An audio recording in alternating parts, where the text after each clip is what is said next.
No, I'm not gonna go fix it. I was gonna, no, I'm not. Going live. It's fine, they're tentative. Yeah. Probably not gonna happen. Let me fix that.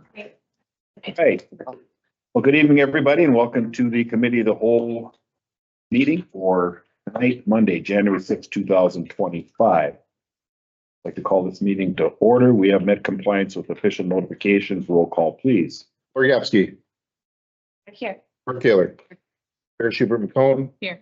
Ed Gallagher, Here. Nick Olson, Here. President Steve Olson, Here. Nick Schumacher here. All right, this meeting is a meeting of the Board of Education held in public for the purpose of conducting the school district business, not to be considered a public community meeting. There is a time for comments by members of the public during the meeting as indicated on the agenda. Members of the public wishing to address the board on any of the topics included on tonight's agenda may do so by signing up on the public comment sign-up sheet by the entrance prior to the start of the meeting. The board requests refraining from making any comments involving personally identifiable information about students, staff, or administration. Comments should be respectful, focused on the items being considered by the board, and will be restricted to 3 minutes in length. Action taken at today's meeting is to forward the recommendation for final approval at the next regular school board meeting on Monday, January 13, 2025. First up, comments by members of the public. Anything? There is none. Next up will be our report from our superintendent. Just have one action item. This is an annual approval that we bring to the board each year. Our gymnastics co-op with Maple requires board approval on an annual basis. We have other co-ops that are not required every year, and so you see those every other year. That's why they're not here. So I don't know if you want a motion and a second, and then we can ask Ella for any additional. Approved. It's a motion and a second. Ella, do you have anything you want to add to this action item? I think so. Well, I'm gonna I will. I was just kind of talking to Steve too, but this is a yearly one. WIA is really, I don't want to say cracking down, but there's some sports that are heavily co-opted and turning into super schools, if you will. Gymnastics is a pretty typical one at that. I think because of the cost and the amount of equipment and equipment cost, I think what the WIA is trying to do with this yearly re-up of the co-op is this form, it used to be just this, I'd send it down and be done. This is just one tiny part of it now. I have to go through the application process online and really work with Brian Smith over at Maple and said, what are we doing to try to individualize our programs? And now it's just the two of us, and then being a very small school, I don't see this being a thing, but some of the bigger schools around Madison, Milwaukee, all these that are 4 schools of our size that are co-oping together, they're trying to break them apart essentially. So that's why this is a year by year. We see it in girls hockey too. So that application is much longer than it was even when I started here 5 years ago. But this one I think is good when you look at geography of where we're at. There's one place to do gymnastics within I think from here to Ashland away. It's not a point where we have 35 girls from our school that are getting bumped out by Northwestern kids. It's a small pool or small team right now. So I think that's kind of what this co-op looks like. Each co-op, just like every other situation, is a different situation. But that's why girls gymnastics is year by year. That stuff up, but it is getting more intense. Reviewed and questioned, right? Yes, yeah. All right, you guys have any Are questions? there other documents that show that this is a co-op with Maple? That, I mean, I'm just looking at this one, so there's other stuff that this goes with? Yep, so in December, Maple approved it and did the same process. So Brian's already submitted his school board approval. So this is just ours. And then again, I have to finish it up here by February 1st to submit it. And I think this question has been brought up before, but I just want it to be public. So their students that are participating have to pay fees, correct? Correct. So essentially what we do at the end of the year is we look and see what was the total cost of gymnastics. They pay the fees, they pay to their school, and then we get a check You divide it by 12 girls, how much it costs for travel, for rental, for all the supplies, coaching contracts. Divide it out the cost, and then we send a bill to the professor, and they pay us their share per student, For their student. for their student.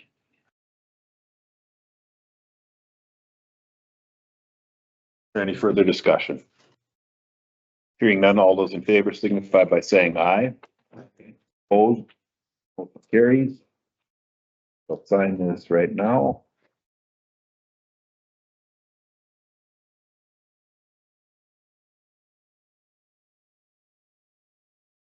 All right, next would be our board committee reports. First report, Teaching and Learning Committee, Mr. Schumacher. All right, just an informational item tonight, Special Education Department update, Dina Hagan, Director of Student Services and Special Education. Welcome back. All right, I'm excited to share with you some information about special ed, my favorite topic. Who's got it? Me? Yeah, okay. All right. So I just wanted to remind you of what the special education department consists of. Of course, we have the three of us here at the district office. I wanted to highlight Christy Oronchetti, the special education coach that we hired this year. New position, new old position, but going very well. Christy brings a lot of experience to the table, so we're working very well together, and I'm extremely pleased with that hire. And then in the buildings, we have the rest of the folks that make up the majority of the team, and these people are amazing. I wanted to share with you some numbers, some updated numbers. So this is a 5-year trend of special education percentages. So the blue bars are us as a district and what our percentage rate of students with an IEP is, and then the white bar is, and I just realized on the screen you can't see the percentages. So it goes, I believe, from 14 For the state? Yep, for Okay. the state, 14 point something in 2020, 2021, and then it's crept up to, it's just around 15.5% statewide. So we're a couple percentage points above the state. However, I will say 17% in my experience is a lot lower than I've experienced. When I worked in Minnesota, I was up in the 20s with a lot of districts there. So always figuring how we can best keep our numbers as low as possible. I think Wisconsin has a really good framework for intervention of students before figuring if they need special education, but we'll just continue to try and stay as close to the state level as we can. This is just the disability category breakdown for us this year. So most of the students with IEPs in our district have so for a learning disability of some sort, with second place being a speech and language disorder. We're seeing a lot of speech and language issues from what I hear from the speech therapists as a result of COVID still. We had a lot of situations where speech was interrupted, language was interrupted. So it's very interesting to see some of those trends. I also wanted to add some numbers about the special education budget. So I think that's helpful for you to understand and know too. So we have a total special education budget in this district of about $11.3 million. We get some revenue from the federal government, as you know, but it's only $1.3 million. So that doesn't cover much. I'm not sure if you're aware, but that formula of federal funding for states is based from 1993 is when they did that calculation and haven't recalculated it since. And of course, we all know that we have a lot of unfunded federal mandates in special education, and the federal government continues to underfund what they're supposed to. They're supposed to fund 40%. We don't get nearly that much. It hovers around 13%. So then we can submit some of our expenses for reimbursement from the state, and that reimbursement rate is 33%. And if you remember, there is a large push to increase that percentage of reimbursement to 60%, which would be very great. But that only accounts for about $3.35 million in revenue for us. So that all added together, that means Dave has to then transfer 6.7 million from the general fund to cover all of the expenses in the district for special ed. So we need that increase. Any questions on that budget at all? Okay. All right, I wanted to celebrate. Oh, go ahead. So I'm just wondering on a continuum, expenses over time what does that look like in prior years? I mean, I know you're newer, but maybe even Right. David, you know. Yeah, We've been averaging in 6 million over a number. For the transfer, yeah, Thanks. I think she was asking. like overall expenses or transfer, Expenses, yeah. right? Yeah. Expenses climbing or Right. staying the same? Right. so from that, and Dave can speak to prior to me, hopefully, but last year or I should say 23-24 to 24-25 stayed the same as far as budget goes, with the exception of, you know, the increases that were needed for salaries and benefits. But other than that, there wasn't a budget increase. Is it safe to say that special education expenses really only go up and don't go down? It can really only go. Yeah, because there's a maintenance of effort requirement. State where it says you cannot spend this money. And it even gets into the point where I worked with Dina and like, hey, let's make cuts. Can you cut a teacher? No, because you cannot do that. There's stipulations within the maintenance of effort table that says you cannot do that. So, but it's not like expenses are going down. Expense side, just like they're not going down anywhere. If anything, expenses are going a lot higher. The other part of it is when we get a really high needs kid, that's when expenses can just explode. I think, did you buy an $10,000 iPad or, you know, things like that that are special? Assistive devices, yeah. So are there grants if you do all of a sudden have a student with very high needs that, you know, financially a district maybe can't necessarily afford? The state does have a category of high cost student aid, which we're going to do an application for one particular student. And I haven't been through that process in Wisconsin before, so we'll see how much that generates. I can't remember how much we could possibly get back. But it also has to meet a threshold, and I can't remember the formula either at this point, but you know, has to be a certain amount to even qualify as a high cost student as well. Wow, Oh, wow. But you do get into that number when you're talking about one-on-ones. Yep. Okay, thank you for that. yeah, you're welcome. You know what that number is? Dave said that there's a mandate on spending so much on special ed. Do you know where that number falls? You can't spend You much. can't spend less. It's year to year. Sorry, you can't spend less than last year, is that what he said? Yep. So if it increases at all, then you're held to that new threshold of spending. You can't go farther down.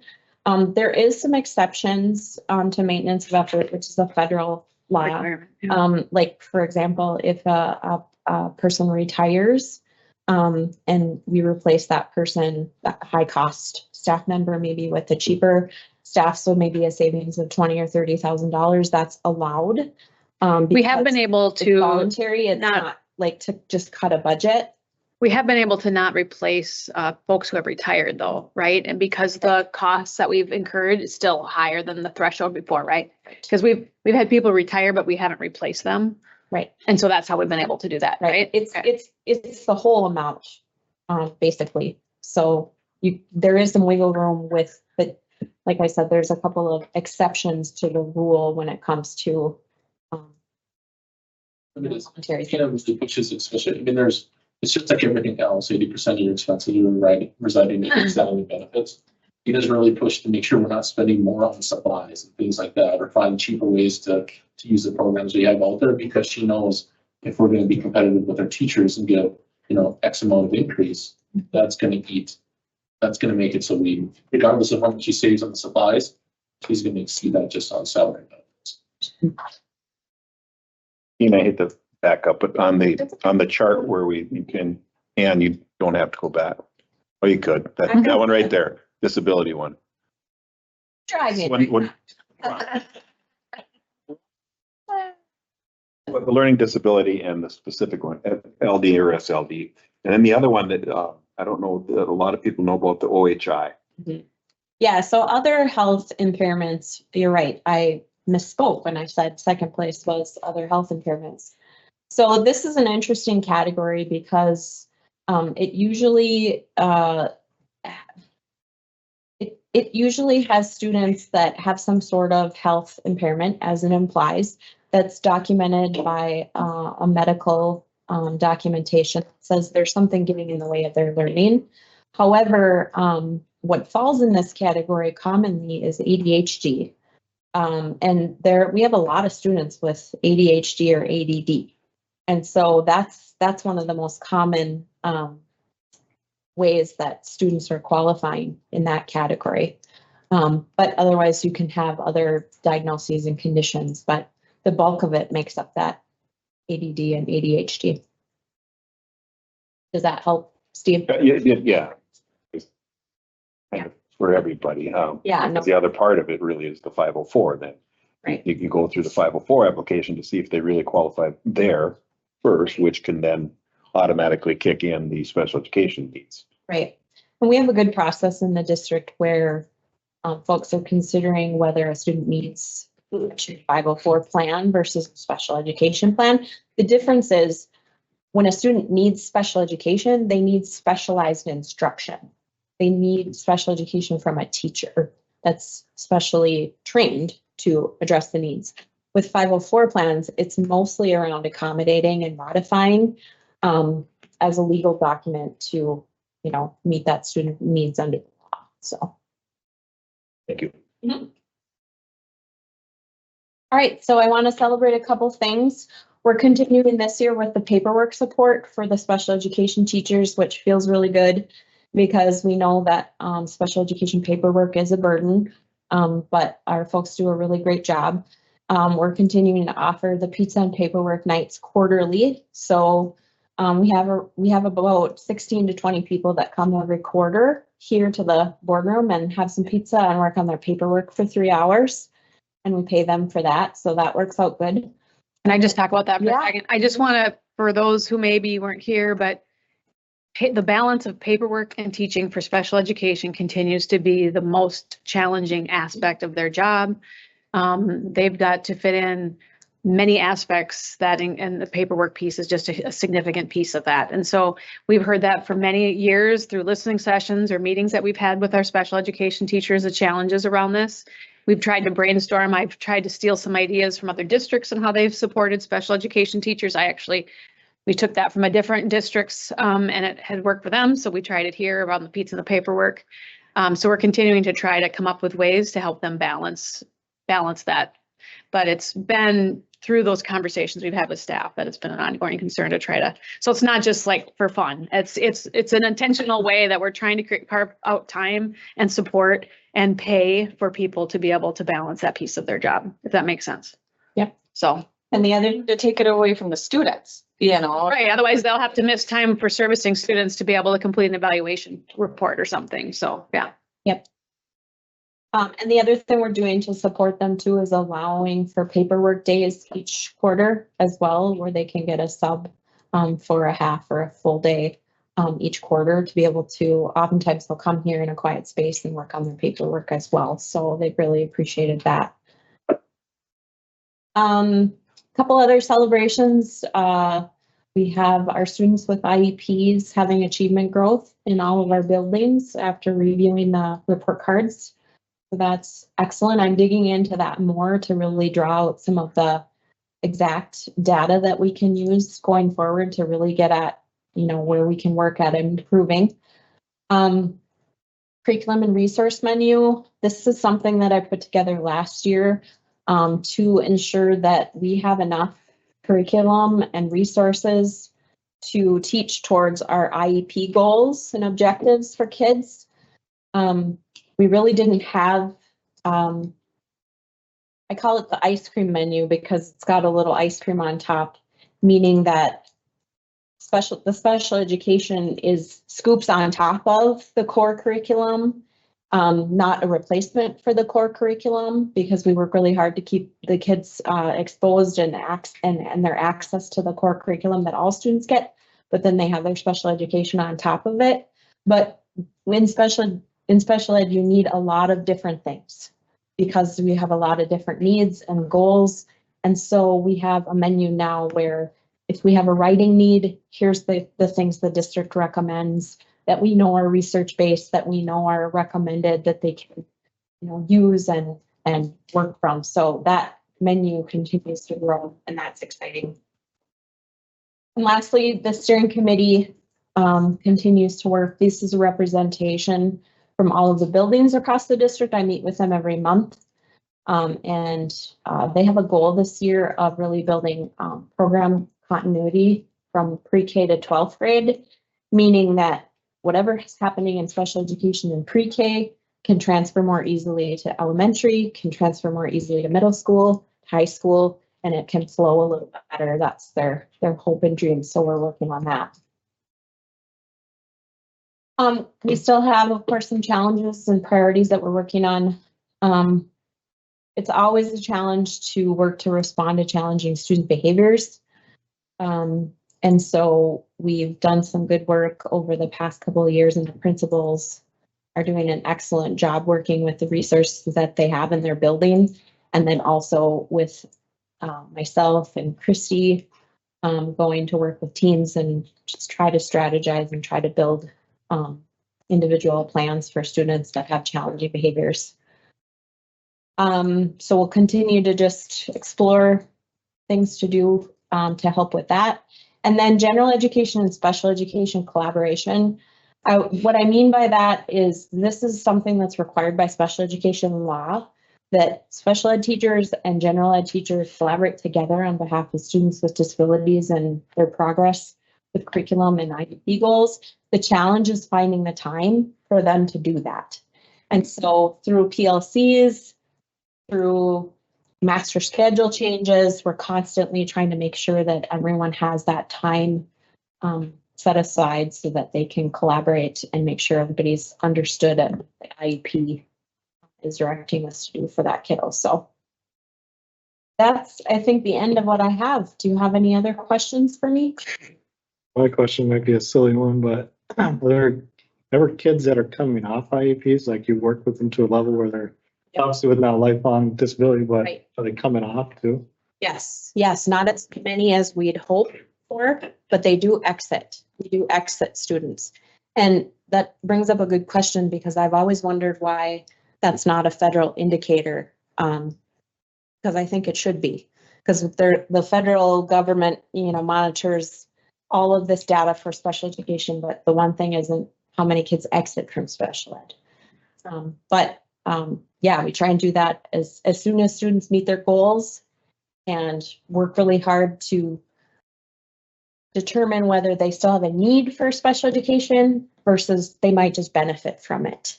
That's something which we're working on changing too. Thanks. Yeah. Anything else?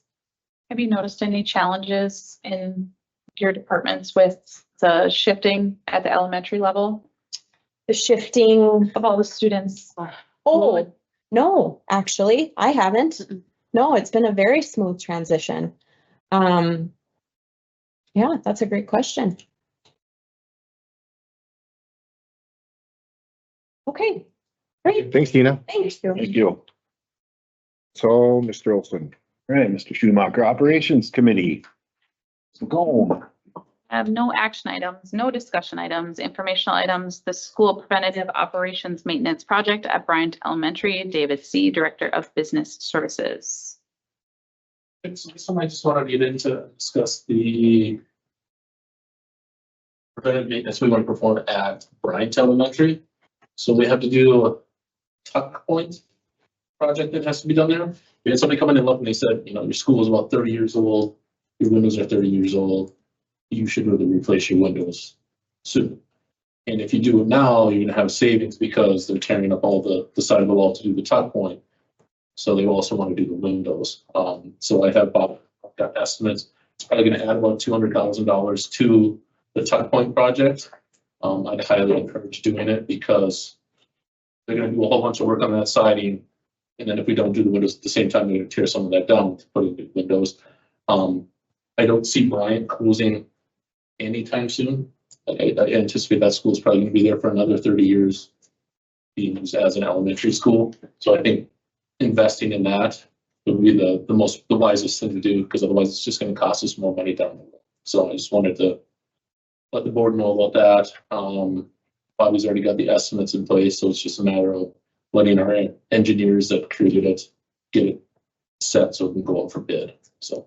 Do you have any idea of what the savings is by doing it together? Well, they didn't have the exact number because they don't know when you're gonna go in and do the windows. So it's just a matter of, it's like you're doing the siding on your house. Mhm. You want to do windows at the same time if you're gonna replace windows sometime soon. So.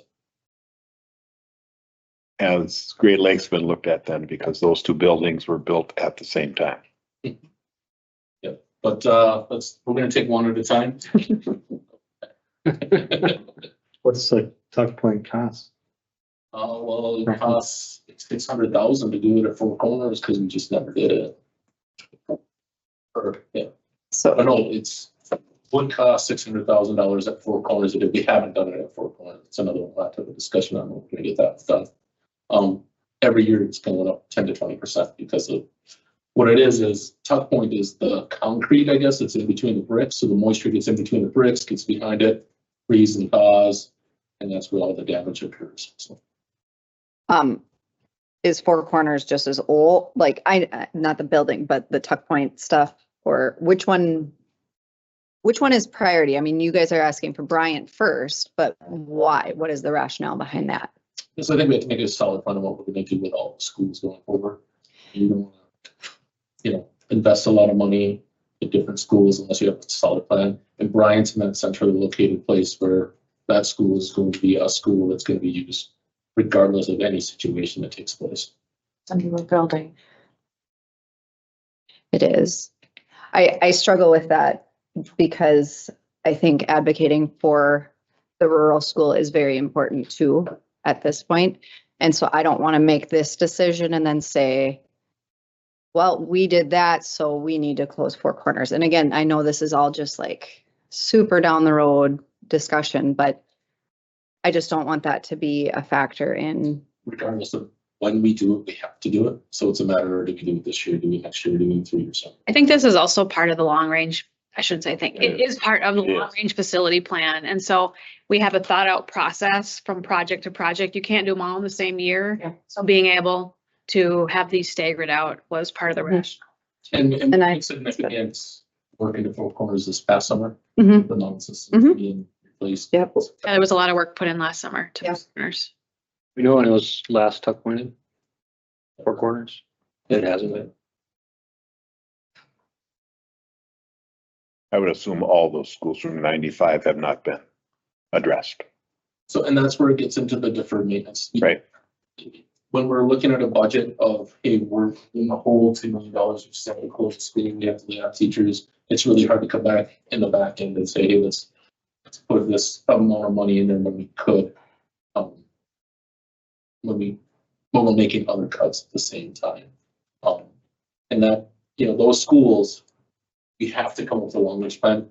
The big thing right now is there is so much up in the air between state funding, federal funding, and we passed an operational referendum.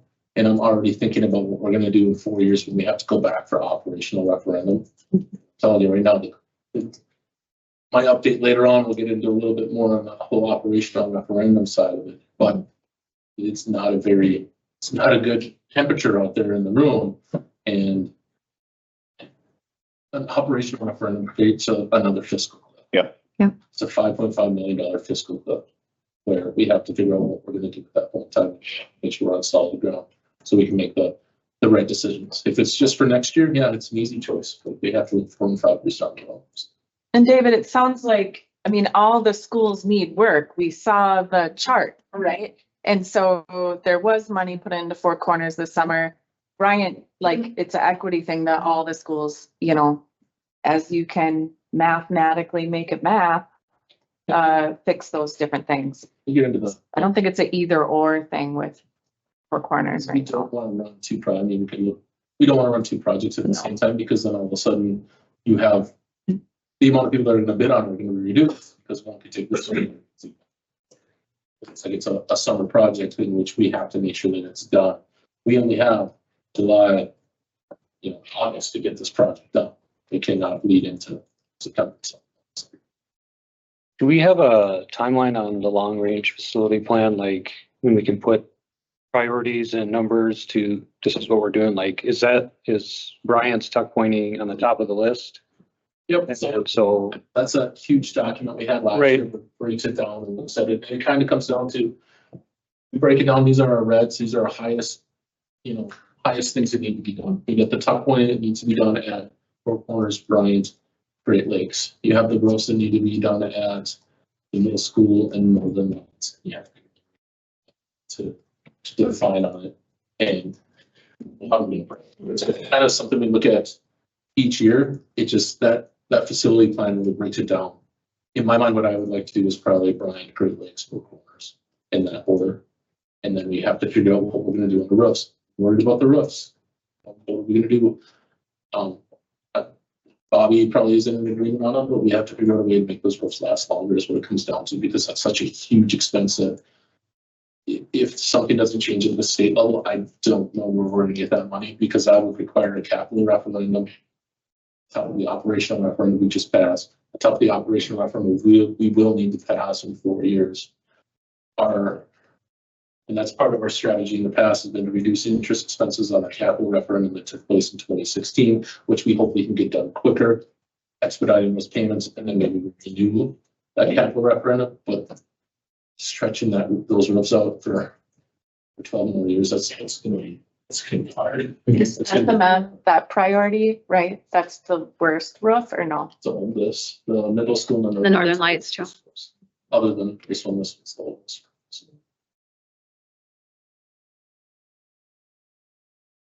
is it worth it to do some value engineering on how much those projects cost? Yeah, so we've done that a couple times. Even CISA, I think CISA 8 that did our study, they came up with terrible numbers. It goes out, and Bobby's done it, told it before. I wish he was here because he knows the terminology. There's certain types of roofs you can put on. Is it one that's, from what I understand, one that's glued to the roof, and the other ones with the rocks are thrown on top of it. And you should use the one with the glued on as opposed to the rocks, because every time you walk on the rocks one, it can put a hole in the roof. So when he's gone estimates for both. Like, what do you want? Do you want this roof that's going to last for the next 20 years, or do you want this roof that's going to last for the next 40 years? Of course, if you buy the one that lasts 40 years, it's going to cost you more money, but the long-term savings over the life is going to be significant. But that's where you run into the issue, even when you construction on a new building. When people start needing to cut, they're going to cut on that stuff. Oh, let's just buy the 20-year one as opposed to the 40-year one because we don't have the money. And guess what? Now we're paying for it. So. Still in our bus situation, again, like we need to learn from that of kicking the can down the road. It doesn't do us any favors. And I guess, Mr. President, Dr. Starzecki, something that I'm hoping we can see is just like an updated list from Bobby, because it still had Lake Superior on it. So that can, again, just like reevaluate those numbers. If he could do a presentation, that would be really helpful. But I'm in full support of moving forward with this. Again, knowing that additional things will be coming forward in the future, it'd be good to have that full picture again. Want to talk to Bobby about that? Okay. Yeah, and that's something they'll do, not only Bobby, but also his engineers that are assist with that, where it's like, they're going to take those off the list and reevaluate them. They have roof evaluations every single year. Of course, the Cooper's another one we have to figure out. Never fails. I'm glad this is just an informational item. Yeah. Decisions yet. Anything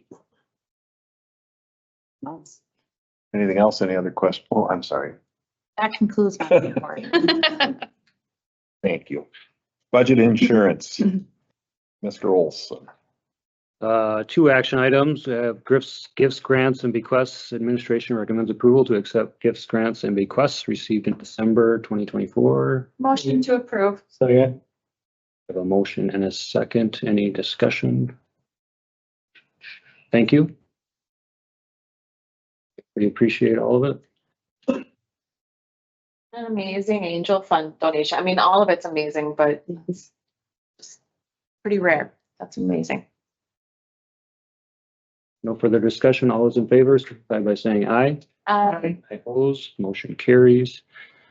Next action item, open enrollment. Administration recommends 60 spaces for general education open enrollment and 0 spaces for special education open enrollment for the 2025-26 school year. Motion approved.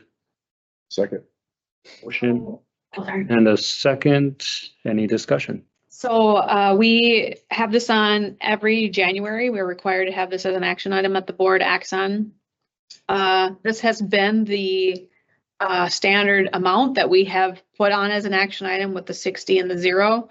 Question came up about why do we have 0 spaces for special education?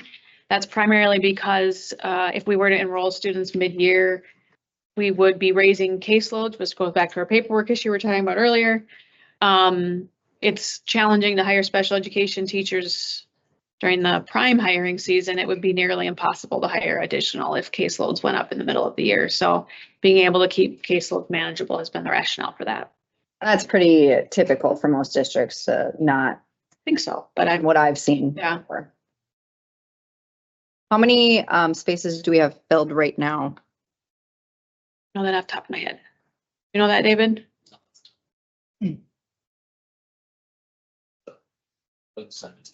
Okay. Now see what. But, yeah.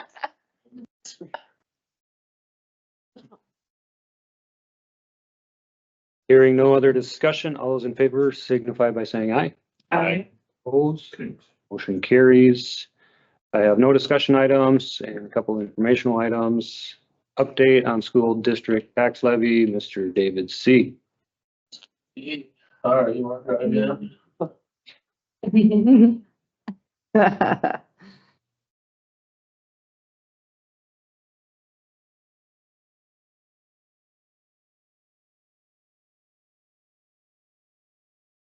All right, so I just wanted to give an update on the taxes that went out because that's turned into a very big thing. First of all, I just want to start with, this is not a presentation to justify the jump in taxes. People are outraged about the jump in taxes and they should absolutely be outraged about the jump in taxes. But they need to know why there was a jump in taxes and let that outrage be directed in the right spot or have an understanding of it. I hear people say, I went to Christmas and my brother went up to me and said, thanks for increasing my taxes. The operational referendum did not increase people's taxes. Say 100%, we did not lie. Amy and I and the board did not sit in the room to figure out how much we're going to jack everybody's taxes up. The operational referendum increased taxes by about $4.28 to $4.30 per $100,000. To start out with, this is how the tax levy gets created. I don't get to make the numbers up. This is a highly regulated state statute, state mandated spreadsheet that says this is how much you guys are going to levy on taxes. This is how much revenue you're going to get from us. I just wanted to show that because it's not something where we just write a number down and slide it across the table. This past October 30th, we had to pass 2 budgets, so I had to create 2 budgets. At that time, I was cursing everything out because it was a lot of work to create 1 budget, much less 2 budgets that made total sense and came across and had correct numbers. I'm glad we did it now because unlike a lot of other districts, when they're passing operational referendums, they have this estimate say, this is how much your operational referendum costs. We don't. We know our operational referendum costs $146,003. That's how much an operational referendum for the Superior School District costs this year. That's spread out over all 6 municipalities in the school district. Again, that number comes down to $4 per $100,000 in property value. The way you get that is you have $146,003 and you divide it by the $3,650,671,300. in value that the state says the district has. Again, that's the number. Then it's out of my hands. I give the bill to all 6 municipalities and say, this is how much you owe me. City of Superior owes 76.216% of the $24.9 million. How they divvy that up? That is 100% the job of the municipalities. Again, I want to reemphasize it again. The difference between passing and failing is $146,000. The state tells me what the percentage is. That's what these numbers are right here. The state says, this is another thing we'll get into later, but the state says the City of Superior's value went up 5.9% year over year. The average was 6.6% increase. That means that the City of Superior owns less of all this property within the district. Again, that number gets down into the minutia. We're not going to get into it, but that's why you don't see exact numbers. So when it comes down to, I send the bill out to the city, and then they got to figure out how they're going to divvy it up. So for the City of Superior, it was like $19 million was for that. They then divvy it up by using the assessed values of their property. So this was an example, because I hear everybody say everybody's taxes went up and everybody's paying through the nose.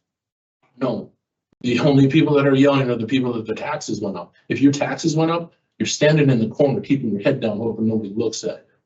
This is an example of somebody that had a home that was assessed at $210,000 last year, got reassessed at $280,000. Seems like a really big jump, right?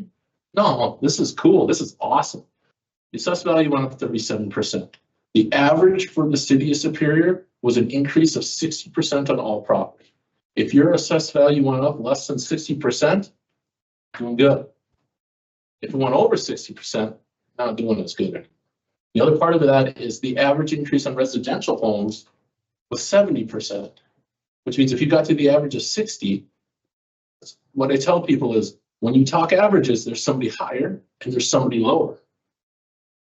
There's companies, and I went out and looked at a few of them, that not small companies, large, huge companies where somebody might see an increase of $200 on their school operational referendum, but then this other large company had a $9,000 reduction. It's all based upon how the city assesses it. So people come back and say, how much did my operational referendum cost? They come in and they say, oh my God, you said it was going to be $7 per $100,000. But look, it cost me $212. You lied. But when I talk to them, I tell them, go back and see how much did you pay last year in your referendum stuff? You paid $845 for your referendum stuff last year. By us passing an operational referendum, we were then able to reduce the amount of levy that was tied to the capital referendum. So the operational referendum gets that. This person in this example paid $764. Yeah, that's good enough. $764 in referendum this year. That's $79 less than they paid last year. So this person's like, yeah, you should pass a whole bunch of more operational referendums because now I'm paying less taxes. That's where you get into the issue. It doesn't work like that. So this person, super high level, all numbers stayed the same. They'd say, well, this operational referendum cost me, I saved $79 while you pass it. So now let's go look at somebody that had the big increase. This person had a $187,000 home that went up to $393. All right, I had to double check that because that's 110% increase. This person is paying some taxes. So their taxes went up $1,800. And they're coming back and they're saying, well, you said it was going to be $7 per 100,000. Why am I paying $289?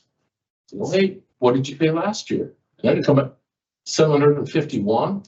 So your operational referendum made it go up by $289. That's where you run into the issue. Your assessed value went up 110%. The average was 60. So not only are you paying more in taxes overall, you're paying more in taxes on that capital referendum that we passed in 2016. So if last year your share was $750, last year your share was $750. This year that share is actually probably $900. That's where that's getting tied into it. So that's the number one thing I want people to understand is the operational referendum did not cost people a lot. It was the reassessment and the reduction in EQA. And then this is one I pulled from Parkland because Parkland did not assess their stuff. So this person had a $173,000 home and it's still worth $173,000. Pretty much what Parkland did. Parkland did assessment last year, so they had jumps last year. This year they kind of stayed flat. So this one, their taxes went up $132. That's because school tax went up, because EQA went down. Their total referendum went down $3.95. So again, they look at it and say, wait a minute, last year I paid $460 and this year I'm paying $457. So you can't, if you're gonna do it, you have to do apples to oranges. The number one thing we told people is when this referendum goes through, your taxes will go up. After everything that blew up before the break, I even was telling myself, Amy actually found it for me where she pulled up the one community event that we did it, and it literally had me saying, this is how much the operational referendum is going to cost you. Your taxes are going to go up in all likelihood because we're getting less from the state. I can't say whose taxes are going to go up. I Right. can't get down to the individual level. But on average, it costs $4 for $100,000 for this operational referendum. In state equalization aid. When we get into state equalization aid, one thing is I ruffled some feathers. Somebody sent out an email out saying, hey, you know, the information you're sending out there is incorrect. When I look at it, you know, we're both right. There has been an increase of the state to the equalization aid for public education. Noted in there, it said it went up 22% since 2015, 2016, I think it was.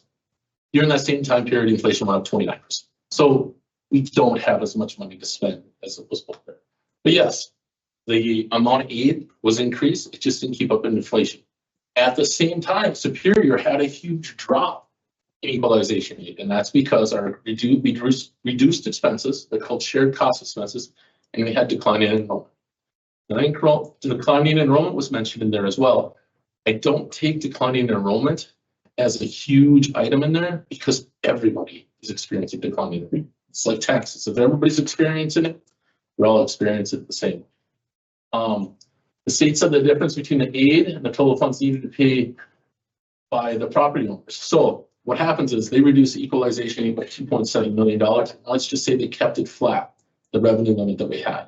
They increased it by 700,000. But let's say it was 2.7, it stayed flat. That 2.73 automatically has to be paid by the property tax owners. It doesn't mean we get any more money. I get the same amount of money. This is like you're driving your car and you're with your buddy. Your buddy decides to put 20 gallons in your 30-gallon tank. It doesn't mean I have more than 30 gallons in my car. It just means he put more in. Now my buddy only put 10 gallons in and now I got to put 20 gallons. So we have to pay more to get it in. So the number one cause for a property tax increase was due to the state equalization aid for the District of Superior going down. Another thing they noted is Superior pays less in property taxes compared to other districts. Again, true. It's not my job to tell you what Maple, Solon, or all these other school districts pay in property taxes. My job is to tell you what the Superior School District is. And I look at it at a micro level. I am not at a macro level. All I can tell you is we are paying more taxes. And is that right? I don't think so, but that's part of what we have going on. So, I used to have fun doing this. Now it's not fun anymore, but I've created a spreadsheet out there so I can actually tell people what they have on an individual basis. Those examples are very, very helpful. Though the screenshots of the property taxes, I mean, it's so clear. And I really appreciate you doing it. Can I ask, when does the capital one drop off? 37. 37. So there's a spreadsheet out there. That shows that on the tax, on that sheet too. So Is it right on there? So what this is you can go out and look at your tax bill. And you go in and just enter how much you paid last year. How much did you pay this year? So in this example, they paid less. They paid less in referendum stuff. So they go and their assessed value went from $162,000 to $240,000, change of 48%. Again, you guys hear that? 48%, that means it's less than the 60. The total referendum for 2023 last year was 6.8 million. The total referendum for this year is 6.825. The cost to the owner equaled out to this much. This is where I'm getting deep into the weeds, where it's like, this is the percentage that you own of the state of Wisconsin, of the school, of the city of Superior. It's the city of Superior. They own 0.0095% of all the land in the city of Superior, which means they're responsible for 0.0095 of the referendum I sent. Referendum this year was $6,852,000. Now, people want to know, well, how much this referendum cost me? Well, the easy way to do that is how much would it cost you if you failed? If the operational referendum would have failed, this is the total tax levy for the city of Superior. The cost of the owner would have been the $625.85, which equals 0.0093%. So this person saved, let's say this referendum failed. The tax bill would have went down $10.34. The equivalent, $4.30. I've done it for about 10 different households over the day-to-day, because I didn't trust my math at the beginning. This is solid. This will tell you right now, exactly, if your assessed value jumps up 100, I actually used the one that was up 110%. It came down to $4.30. And the literal amount was you took this $4.30, multiplied by the assessed value, that'll get you the total cost of it. So the numbers are solid. Operational referendum did not cost more. It costs less than what Canada does. Now I'm done talking. Hey, sure. Say if we can start question, can you go back to your other thing and go to page 2, I think it was? Or, sorry, page 3.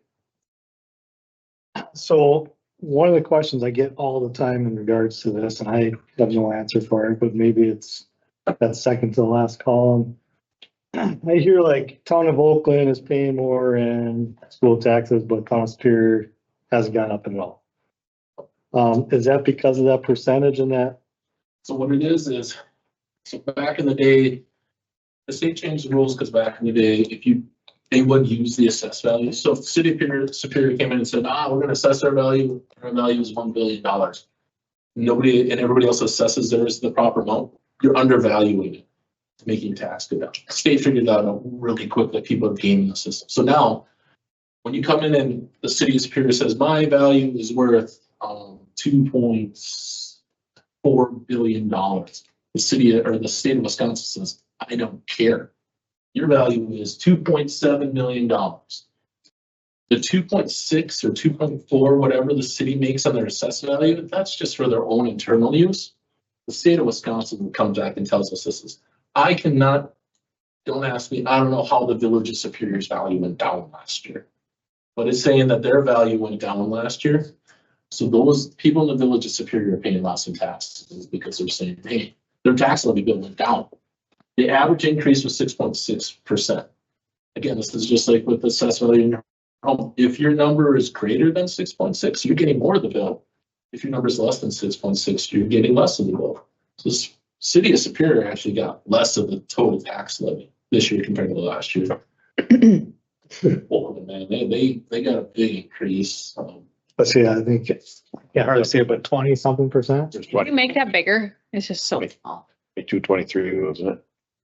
It's in the back. Yeah.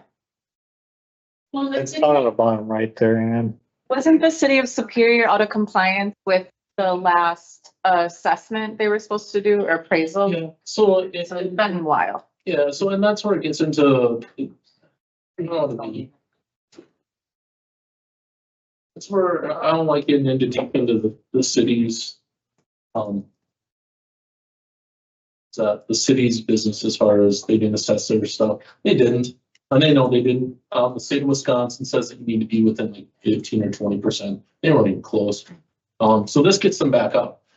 I think the unintended ramifications were the people that have homes that haven't been assessed in years. And all of a sudden they get reassessed and it jacks it up. So the city was out of compliance, but it doesn't really affect the levy or the amount that the city's gonna pay because the state of Wisconsin makes that number for us every year. So this comes from the Department of Revenue. I know it says there at the top, but this is the exact. Maybe go find that on their website, but that it says you're seeing these, like you see this 22.8% increase, and that seems really big. But when you're talking about smaller numbers, that's why it's not affecting it as much. And that's why you can't, that's why when I say it's going to cost you $7 per $100,000, that's an average for every single person in the whole district across 6 municipalities. Might be more for Oakland and less for Superior, and that's where you get the average. So that percentage there of the assessment or whatever is basically the driving reason why one township might be paid significantly more than, say, Town Superior or even Village Superior there. Yep. Right.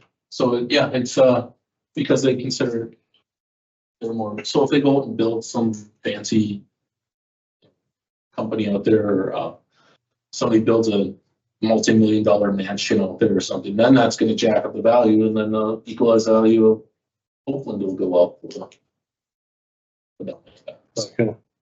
But yeah, The state sets the percentage that we can levy the taxpayers, correct? so that's off the revenue limit. So And so then this, do we just go with what the state says, or can we change our percentages that we levy our taxpayers according to our needs? Up to that percentage? Does that make sense? You can go up to, you cannot exceed the Right. levy. Okay. You can over levy on your debt services, which has been done in the past. But that's the only way to do it. And when you do that, you can only use it as to pay off debt. So, 38 or 39 and stuff like that. Yeah, you can only go up to the revenue limit. That's the other part. What people need to understand is we're really advocating increase this number right here. How much we get per month? 11,000. It's 11,327 for us. 11,325 is that's the floor. That's the minimum that districts can get. The big thing that people need to remember is if they increase this number, this 11,325, but they don't increase the amount of money they set aside in the budget for equalization aid, then all that's going to happen is they're going to push that expense rate down.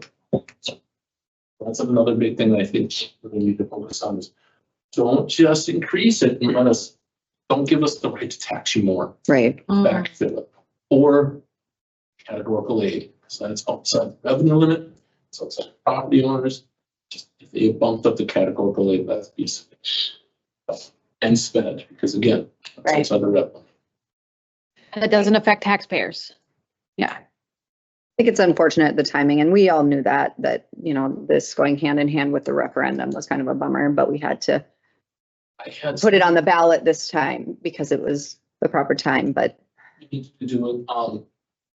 I had somebody come up to me and say, well, man, it's too bad you guys did the referendum. You should have did it next year. right, No. Right, It right. would not have passed. Right. Because right, if people are upset now, if your bill went down $10, are you not going to be upset?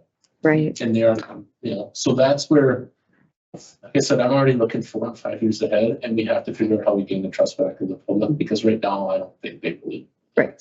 Everybody I sent and talked to and explained it to, like, oh, that makes sense. Mhm. But that's like 12 people. Right. So, And I think the hard part too is, as a board member, I knew the impact and we were trying to get the word out, but then hearing that, these, as they came in and did these new numbers on the homes, that it would be minimal impact. I think that was the hardest part, because I, as a board member, voted accordingly to that too, thinking, okay, this won't be bad, that impact won't be terrible, and whether it was known or not, it just was a big hit to so many people. And I felt terrible too.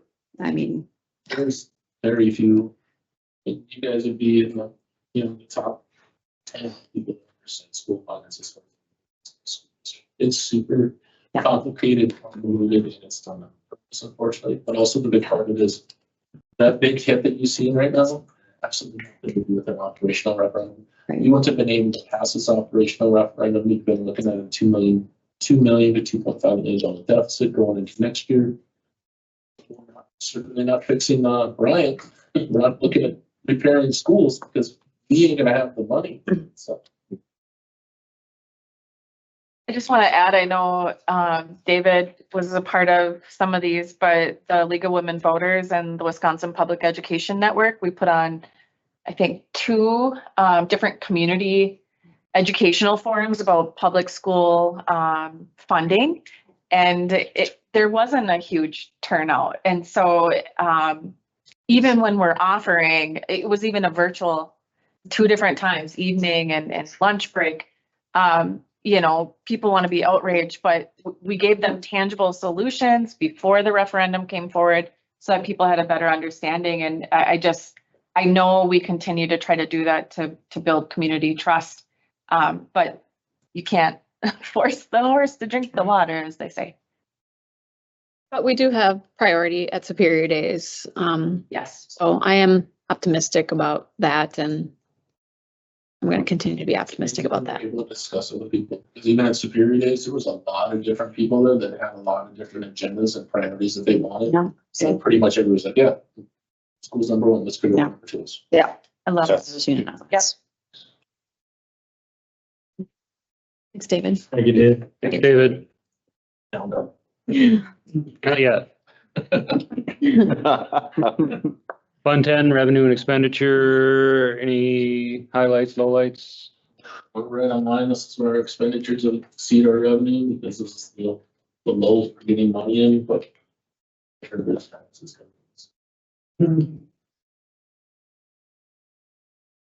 right on track and where we need to be. We get our big expenses at the beginning of the year. Using computers. Stuff. Salary benefits will just keep hitting every year, and that'll be us, especially after going forward. We're gonna reach out to insurance guy here the next couple of weeks and get below that 10%. And that's actually one of the WASB proposals, is to change how those payments come forth, because every district faces a challenge like this. So yeah, who knows if it'll go anywhere, but it's on there. Cool. Thank you, David. Appreciate it. And that concludes my report, Mr. President. Next, our legislative committee. Following up with that, Laura Gapsky. Oh, no, that's it, isn't it? No, No, it's not. Listed Sorry up. about that. Okay. Okay. Sorry. So the WASB Delegate Assembly and resolutions packet has been shared. There was a total of 12 resolutions that were brought forth. I think the main one is the Blue Ribbon Commission on School Funding, which includes 20 recommendations about school funding, because it is a statewide issue. There are a lot of different options put forth under, they make the proposal, there's the rationale, and then they propose this Blue Ribbon campaign, different potential solutions that they're asking the legislature to move forward on. I did send it to David because it was from 2017. They modified it in 2019, and they're using the same document, which should be compelling to everyone in our school district and in the state of Wisconsin, that we are still pushing forward things that were recommended in 2017. And where are we financially? Only worse off. And these still have not passed. And so I believe, as I was going through those 20 different recommendations, and in the past, I was one of the delegates, there's a lot of debate about that we're setting the bar too low on the SPED reimbursement rate. It should be a higher bar. I don't know, actually, Ed, what that's going to look like. Are they going to allow us to make potential recommendations to Resolution 01 because it's already a document. So like other resolutions, we can make proposed amendments to it. Mhm. And for this, because it's a packet and it's put forth by the commission, are we allowed to ask for edits or amendments? I don't know the answer to that. We are. Well, I know that's not the process at the convention, right? They do ask for modification. They, They've done it in the years. But this is this is a packet that is put forth by a commission. you're saying this is the original document, not the resolution. Not the rest. Yeah, so the Okay, 'cause the actual resolution that you can- says support the Yes. Blue Ribbon Commission recommendations. Right. How do you say, I'd like to edit the recommendations of a document that is put in the legislature? Like, I can make recommendations to that. Here's what we propose. Mhm. So I don't know the answer to that. Because I've never served as a delegate when they put forth a packet like that. Right. It used to be individual sped reimbursement was an individual resolution. All of these were individual resolutions when I had been on there. Mhm. So I just wanted to note that the sped should be set at a higher bar. Okay. It's still way too low. There, I think the highest was 60 in one of the.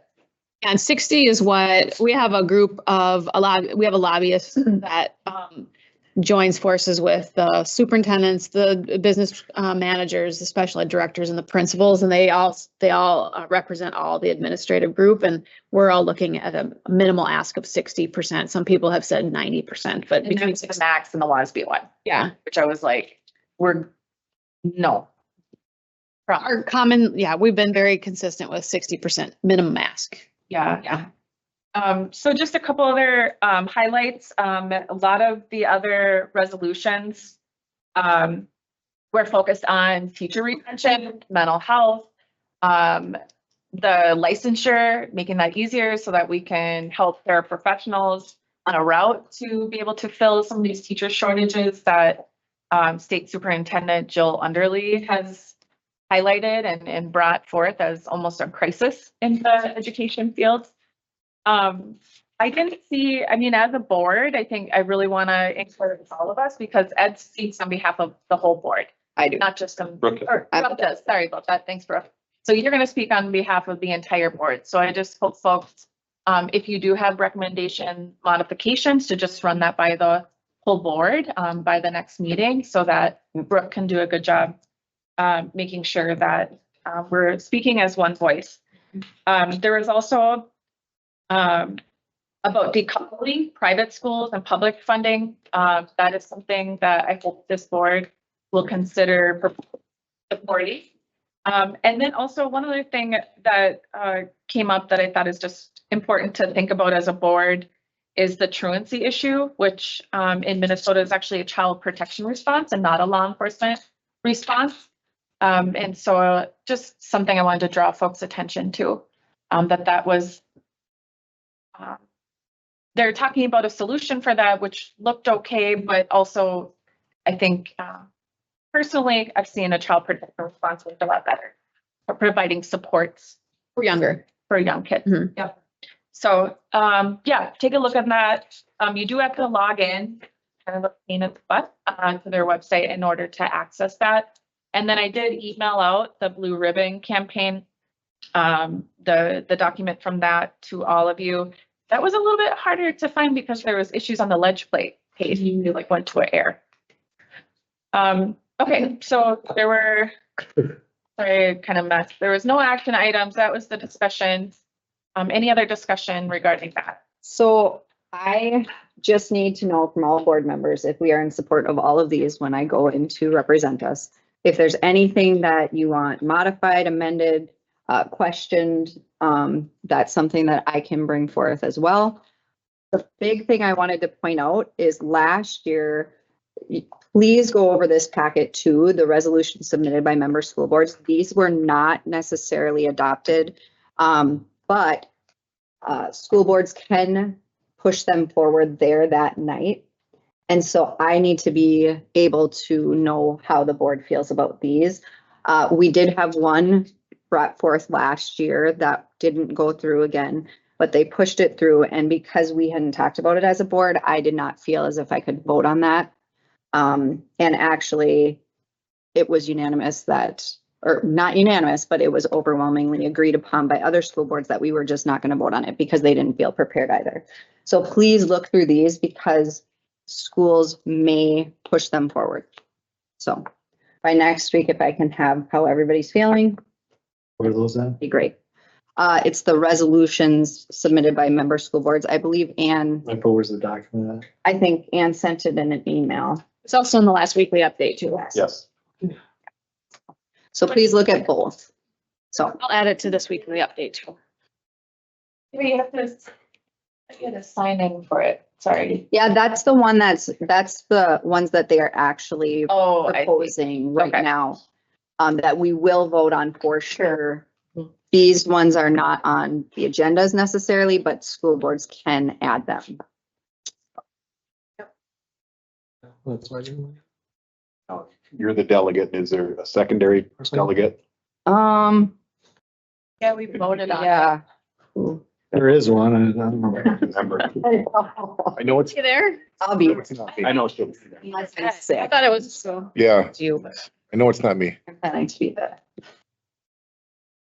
Um, Look at the minute. Most of us are gone, so. I'm okay. That was nope. Okay, any other discussion on the discussion item? All right, there's no informational items and that concludes my report, Mr. President. Thank you. Next is Policies and Rules Committee. Mr. Gallagher. All right, administration proposes approval of changing the following policy based on the all recommendations in order to be in compliance with state and federal law updates. One action item is the first reading of policy 5330 administration of medication and emergency care. Motion to approve. Second. It's a motion and a second. Just wanted to update. This came from Neola. I asked Bryn to look it over. This is the conversation that we had. She supports this.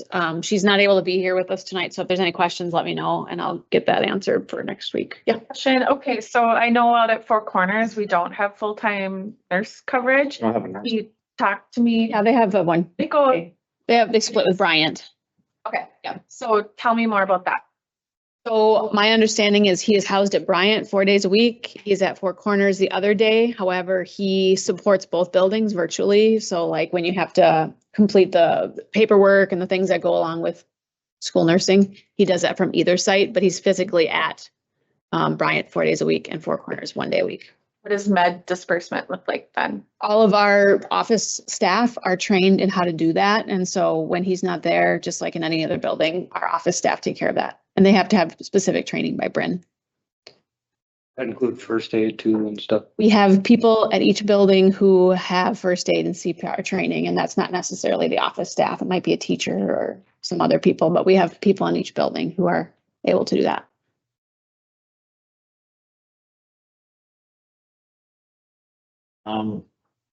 Now just say for some of the greens highlighted stuff that's added, that just kind of falls in line with state law as well, so. Yeah, this comes straight out of Neola. Any other discussion on this policy? Hearing no discussion, all those in favor signify by saying aye. Aye. Any opposed? Passes. No discussion, no informational items, and that is it.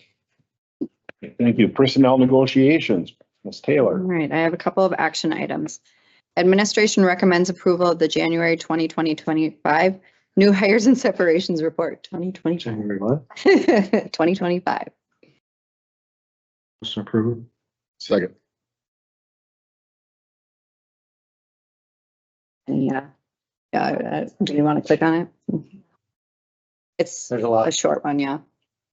All right. Discussion? Hearing none, all those in favor, please signify by saying aye. Aye. All opposed? Motion carries. Administration recommends releasing Bobby Matherly, Director of Buildings and Grounds, early from his 24-25 school year contract per his request for retirement effective May 16, 2025, with the liquidated damages provision enforced. Motion to approve. Second. Is there any discussion? So if we approve this, then who's responsible, who will be responsible then for operations for the remainder of the year. So we will be Wow. posting the position and hopefully hiring before his departure. Right? So, If we don't, then move. well, In the event that, no, I'm just kidding. Jamie, We'll come up with a plan. Summer's such a busy time too. For I know, like, it's that's spring planning for the. the first part of May. Yeah. We, Really, sort of set to succeed. sure, So sure. really with that, we have a supervisor that you don't have as much detail and it's part of the Bryant Sure. getting that going, so somebody who doesn't have to do that. So he's put in a very strong plan. It's been on that, so. So we may have some internal that will be maybe prepared and qualified, maybe, hopefully, We'll see. For interim meeting. hopefully. All right, Well, Bobby is watching this in his free time or goes back to watch this. And I'd just like to say thank you to him for his, I am in service. Oh. I certainly appreciate what he's done over this time here, so. In the meantime, we'll try to get a long range facility update next month or the month after. Happy retirement soon. Before you. Any further discussion? Hearing none, all those in favor, please signify by saying aye. Aye. All opposed, motion carries. I have no discussion items, no informational items, so that ends my report, Mr. President. Thank you. This time I will entertain a motion to adjourn. Second. Motion second to adjourn tonight's meeting. All those in favor signify by saying aye. Aye. Opposed, motion carried.